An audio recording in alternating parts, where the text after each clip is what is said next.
old coffee cups. Okay. Oh, this is like not in center at all. Let's maybe, or maybe I'll move me. This seems better. It is brighter than hell. My eyes is burning. Let me go fix this.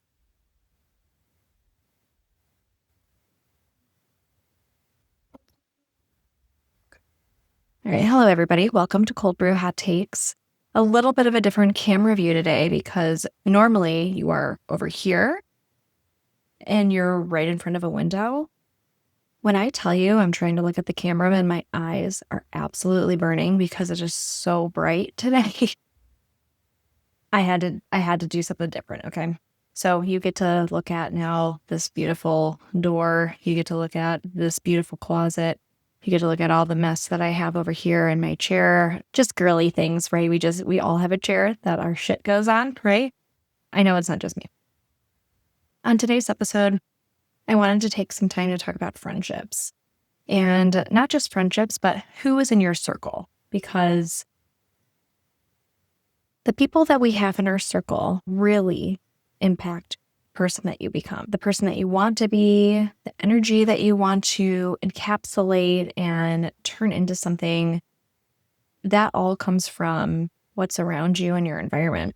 For me, I spent a lot of time keeping my circle really, really, really small. Not that that's always a bad thing, but I do think that I didn't prioritize my friendships and the people that I really wanted to surround myself with. So let's talk about that. Grab your cold brew, grab your hot coffee, your Celsius, your White Claw, grab your beverage of choice, and let's get started.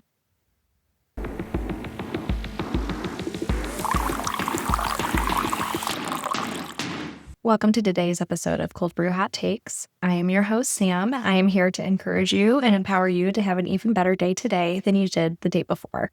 The last couple of weeks has been really busy. It's summertime here, and it is just like this every year, where we blink and summer is basically over because every weekend we have something planned. It feels like we're just trying to squeeze in everything we can. For me right now, it's so busy because we're really trying to plan out really how much we can squeeze in before our daughter starts kindergarten. A lot of my friends are in the same boat too, where I have a friend who has her daughter starting kindergarten. I have friends who are putting their kids in preschool for the first time. I have a friend who's turning to homeschool her kids for the very first time this upcoming fall. It's just crazy. We're all like in this like stage of life where I would have never thought of, like, we would all be doing all this together as we grow. And I'm really fortunate for the circle that I have because honestly, I did not prioritize putting people in my circle for a really long time because I just truly didn't know how to create that for myself. And I didn't really know the right way to invest in friendships for a really long time. Truth of the matter is, I've never been the type of person where I want to text somebody all day, every day, whether it was a boyfriend, whether it was a friend, my mom, anybody. I just was never like that. I never wanted to be like just glued to my device all day. I just didn't like that. It was never really a thing for me. I like, checking in, doing little chats here and there and stuff. But I noticed when I was in high school and unlimited texting plans were becoming all the rage and the thing, a bunch of my friends were texting, it felt like nonstop, like all day, every day, in group texts, like just constantly involved in each other's days. I was just never like that. I would go to school, maybe text some people while I was at school, but I was also in class with a lot of my friends too. When I would get home, I would usually take a nap and then I would go to volleyball practice. And if it were the weekends, I usually had a volleyball tournament, would see my friends at the volleyball tournaments. And then that was that. I had a pretty consistent routine of seeing my friends and maintaining my relationships because I was with them a lot. But outside of that, I didn't do a whole lot. when I eventually went to college, I stayed in touch with a lot of my friends, obviously, but I didn't know how to really create a friendship beyond like the distance because I didn't really have any example of that before. All of my friends were close to me. I saw them all the time. We partied together for weekends. We played sports together. We had class together. Then when I went away to school, a lot of my friends stayed local and close to home. I didn't really know how to stay in touch with them. I didn't know how to maintain a friendship. So long story short, I kind of lost touch for a while. I would come home for breaks and see them and, try to connect with them on Facebook and, all the things and just try to keep in contact, which is one beautiful blessing of social media and being part of the rise of all of those platforms is I really did get to stay connected with people when I went away. And it was really nice because now I'm in a place where I really, really want to have deep running friendships. Not that I didn't before, but I just understand the importance of it more than ever, especially over the last 5 years with the pandemic, becoming a mother, a lot of my friends becoming mothers. It's a lot to go through, and we've all just metamorphosized so much over the last few years that I look back on that and I'm like, man, I should have leaned into that more during that time because support from your circle is so important. Granted, I have the best partner in the world. I love my husband. I have a great family. But there's something to be said about spending time with people who are, not familial and not your life partner, but they're your friends. One of the things that I said the beginning of this year is I want to dedicate more time to spend with my friends. I am working from home 99.9% of the time. There may be some times that I go to a coffee shop or, I go to, meet up with a client, or there have been clients I've traveled for, things like that. But 99.9% of the time I'm home, and my husband also works from home. I'm with him all the time and I don't mind it, but finding time for other people, finding time for your friends, finding time for like you to not feel like a partner and feel more like an individual is so important. And he gives me that space and he encourages me to prioritize that. And I'm so thankful for that. But I said, well, he's giving me the space for it. I need to actually do it. And I need to spend more time with my friends. So this year, I'm really proud of myself. I've spent a ton of time with my friends, and I'm definitely going to keep up with it because it makes me feel so good. But one thing that I did want to touch on is identifying who is in your circle, because I think that that's one thing that gets lost on us is really taking an inventory.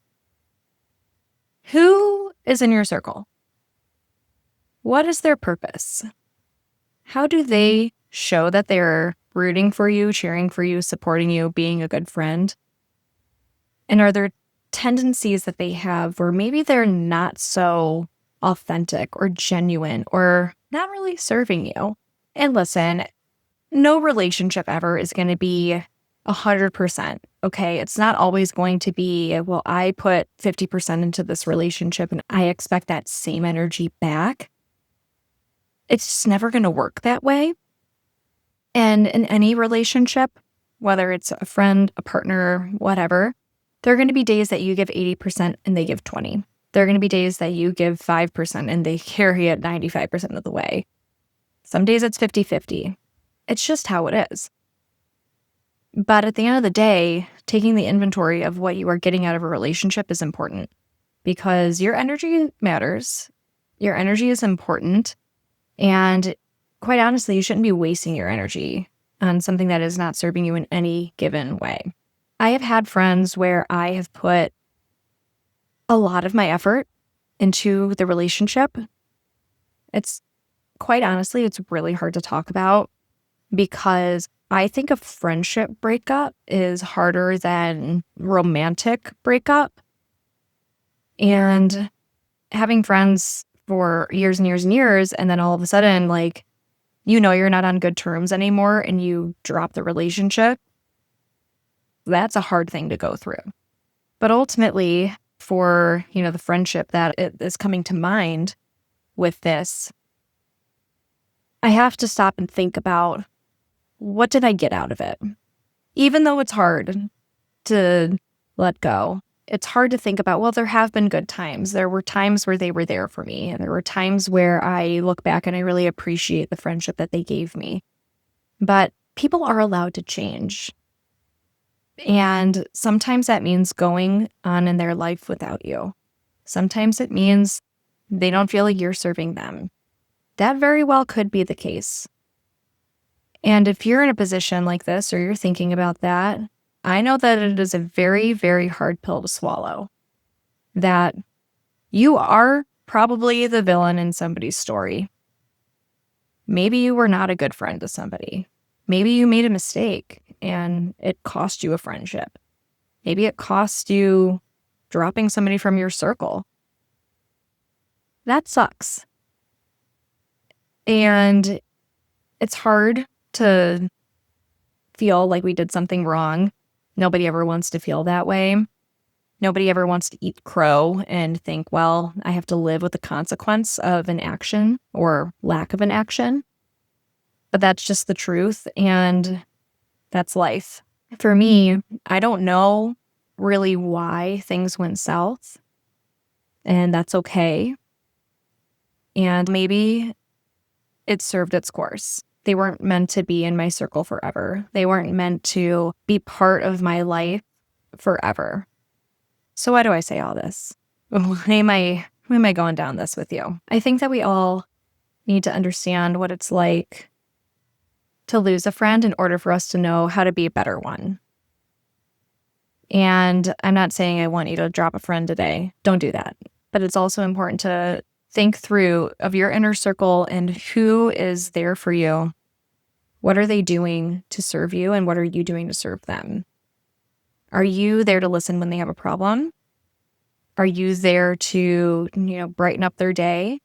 How are you showing them that you support them and that you love them and you care about them? Everybody, it looks different.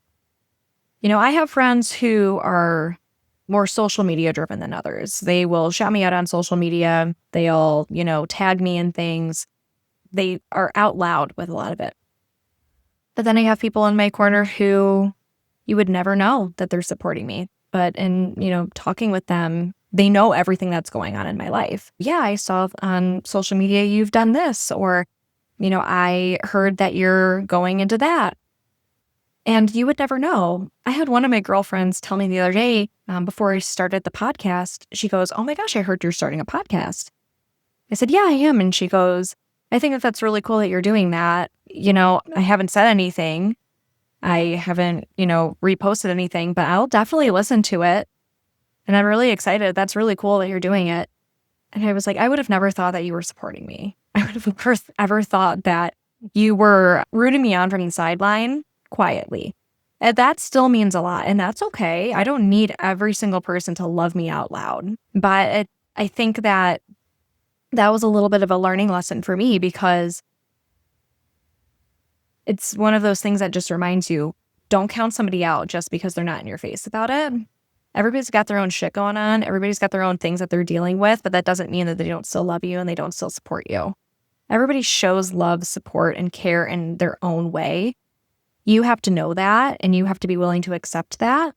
However, there's a difference between supporting you quietly and then just not showing any love at all. It's a fine line, but one that you must identify to know if somebody is worth keeping in your circle.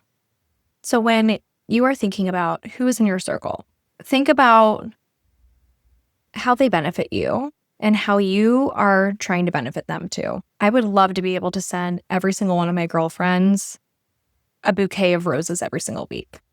I would love to be able to show up on their doorstep and bring them breakfast, or surprise them at work and bring them a coffee.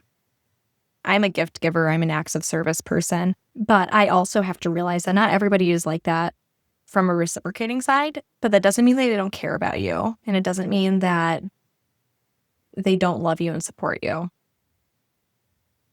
But if you have friends who are just not supporting of something that you know in your bones that they should be, if you have friends who are in your circle that are kind of bringing you down, if you have people who are around you that don't really energize you and they don't make you feel good after you hang out with them, I want you to think about that. A wonderful women's empowerment group that I am part of, which I've mentioned, I know at least once or twice already on my podcast episodes.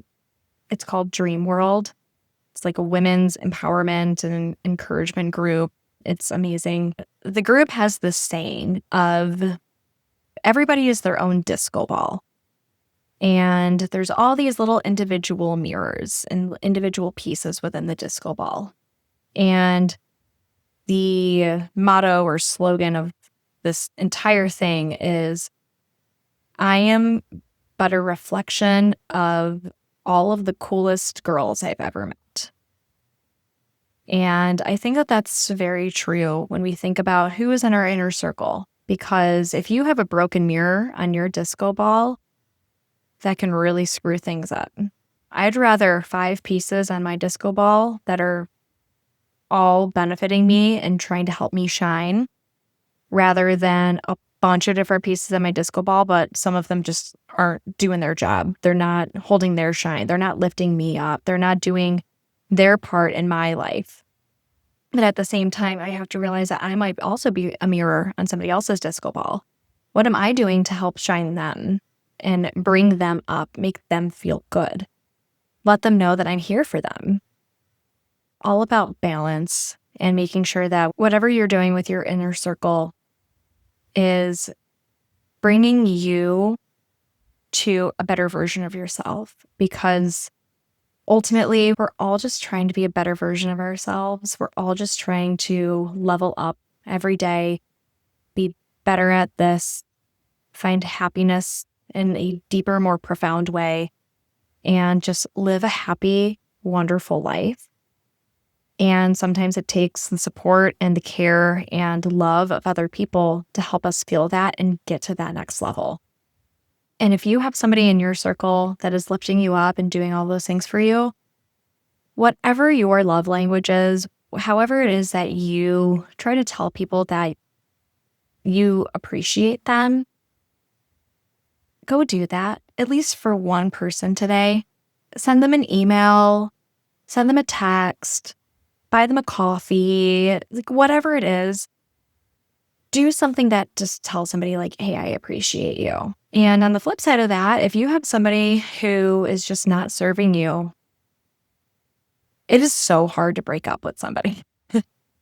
I don't want to say you should drop your baggage, but sometimes when you stop putting in the work to maintain that friendship, things will fizzle out on their own. And if you are feeling like you're ready to get to that spot, then stop and see what happens. Maybe they'll start changing. Maybe they'll start thinking about you. And listen, I will be the first person to say I am not a perfect friend. I am not somebody where I am good at maintaining every single friendship that I have. There's one friend I can think of right now, and I think about her all the time, but I never stop to pick up my phone and tell her I'm thinking of you. I don't know why. I think it's just because I get distracted and I move on to the next thing, or I say, well, don't pick up your phone right now, like text her later. I'm going to text her right after I'm done with this because I really miss her and I love her, and she is a very good friend to me. And I know I haven't been pulling my weight in that friendship. And it's time for me to make sure that she knows that I still love her and I care about her and I appreciate her. But life gets busy, man. And that's just the reality of it. And I know that she knows that. But I think sometimes we all need that friendly reminder too of, well, how come so-and-so hasn't reached out? How come so-and-so hasn't said anything? They might be busy. Everybody's got their own shit going on. So, hot take today, take the inventory of who is in your inner circle and see if it's paying off. If it is paying off, keep it up and reciprocate. If it's not paying off, start writing some things down. Start thinking about what you could do to either mend that relationship, or if things just need to start fizzling, or if things need to get drastic and you need to have a serious conversation with them. But all in all, maintain your friendships, maintain the circle that you're trying to create, invite people to that circle who you think are going to lift you up, and try to make new friends and build those circles. You can have multiple circles of friendships. I have high school friends. I have college friends. I have past work friends. I've never intertwined all of those circles together at once. That would be very interesting. But try to make new circles. Invite people to a circle. You never know what could come of it. But that is all I have for you guys today. Thank you so much for listening. Please don't forget to follow us, rate us, subscribe to us on YouTube, follow us on Spotify, and of course, share us with your friends in your inner circle. Wink, wink. I hope that your cold brew stayed cold, your hot coffee stayed hot. If not, time for a refill, and I'll catch you next time.